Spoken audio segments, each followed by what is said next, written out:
There's a beacon set in Chicago by our bad guys, because they always set beacons.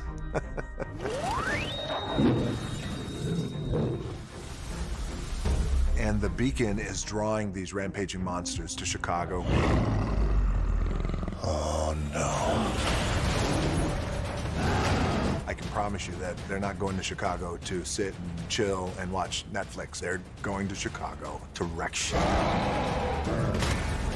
It is super fun, and the audience are transported into downtown Chicago and watching Dwayne Johnson take on these three creatures.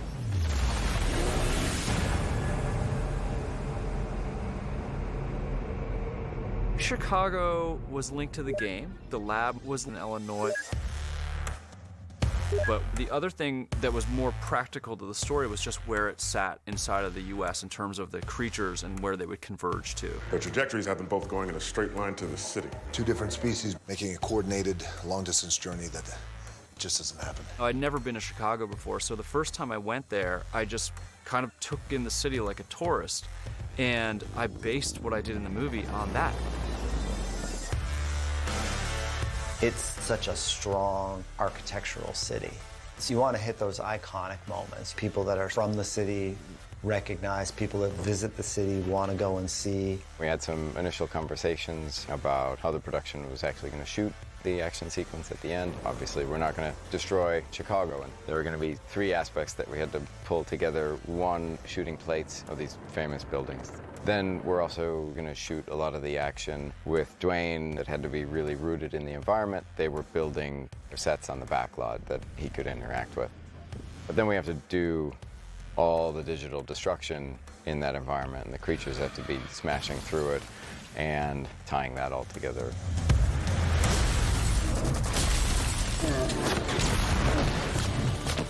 Rэмpédge, by its very nature, has required us to take on the most destruction that we've ever probably had to do in a single film before.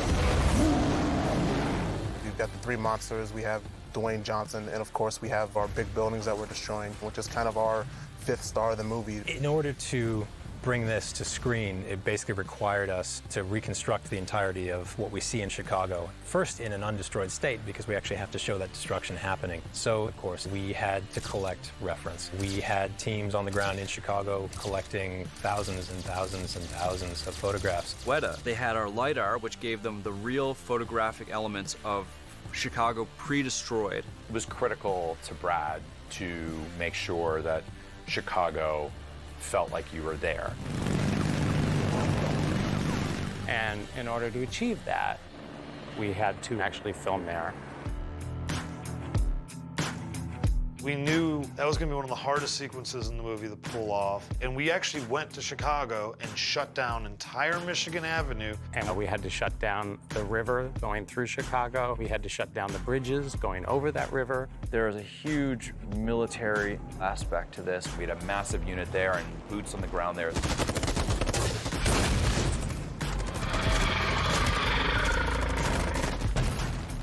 It was really important to get everything out of Chicago that we could.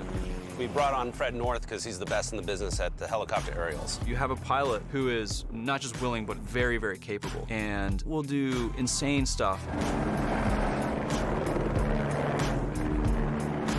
So I scouted Chicago, and I was like, Fred, I want to start a helicopter between these two buildings. I want you to shoot forward, swing behind it. Pretty much right at each other, doing about 40 miles an hour, almost T-bone in an intersection. And then get a shot of that helicopter with the creatures down here, and then the bridge where the military is shooting.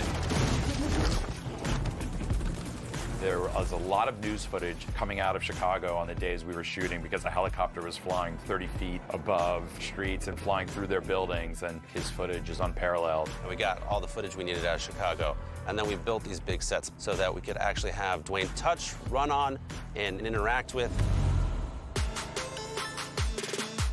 We built Federal Plaza on the back lot of our stages, Third Rail in Atlanta. The challenge was creating this vast area and not building it all.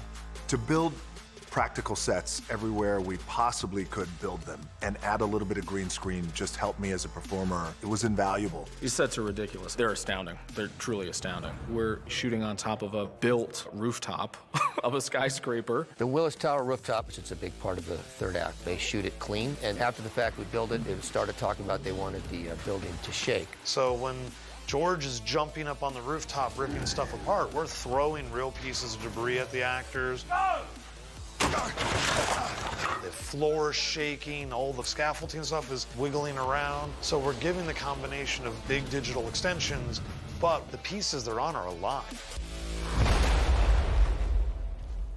That's the one, guys.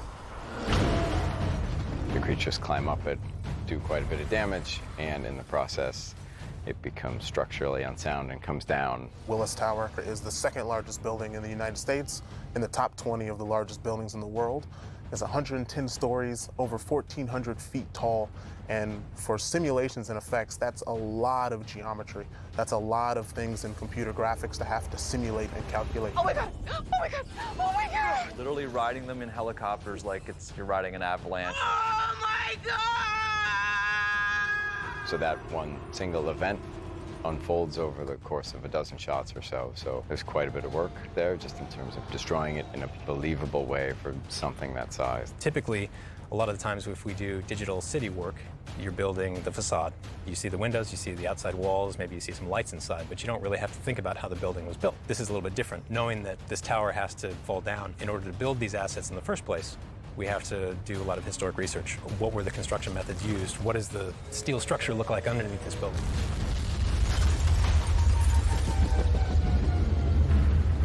So once the tower has come down, we are left with this war zone, just mounds and mounds of destroyed building material, rubble, steel beams, giant concrete slabs, office furniture, every manner and form of thing you can imagine.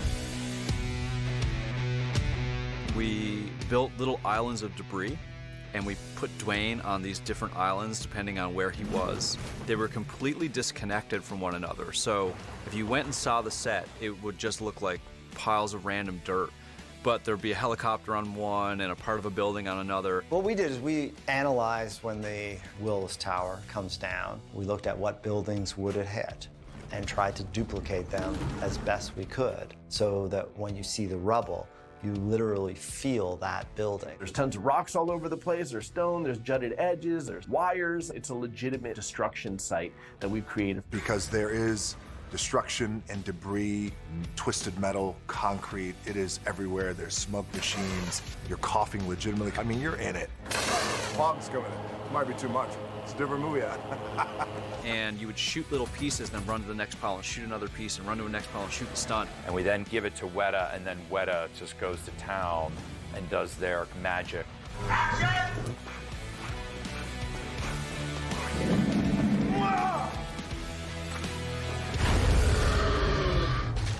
This is where we get to have some fun. This is where we get to have the monsters rolling all over these piles of debris. Oh, shit! The creatures interact with the buildings, either using them to their advantage or throwing each other into them. So a lot of iconic buildings, like the building that Lizzie jumps through and has her big moment in the final showdown sequence. Every interaction that the creatures have with each other also has an impact on the environment. Every piece of busted concrete that has to move has to kick up dust, and that dust has to interact with the creature. There's a lot of very complicated interaction that has to happen in an environment like this, and every department has to bring their A game to bring this to fruition. We evacuated the city. So when you evacuate the city as best you can, when the monsters get there, well, shit's on. You're seeing and witnessing things that are just so extraordinary, and you're having a blast the entire time. It looked fun on the page, it looked fun in the previews, but when you're actually in Chicago with real helicopters flying around doing very dangerous stuff and getting these amazing shots, it's like that was the sequence. I'm like, okay, this is just gonna be badass. So it was a very complex system to build Chicago, shoot the real one, then destroy Chicago. And it ended up awesome. I have a really close relationship with the city of Chicago. In essence, I started my wrestling career in Chicago, been there hundreds of times. So to see Chicago like this on the big screen was really spectacular.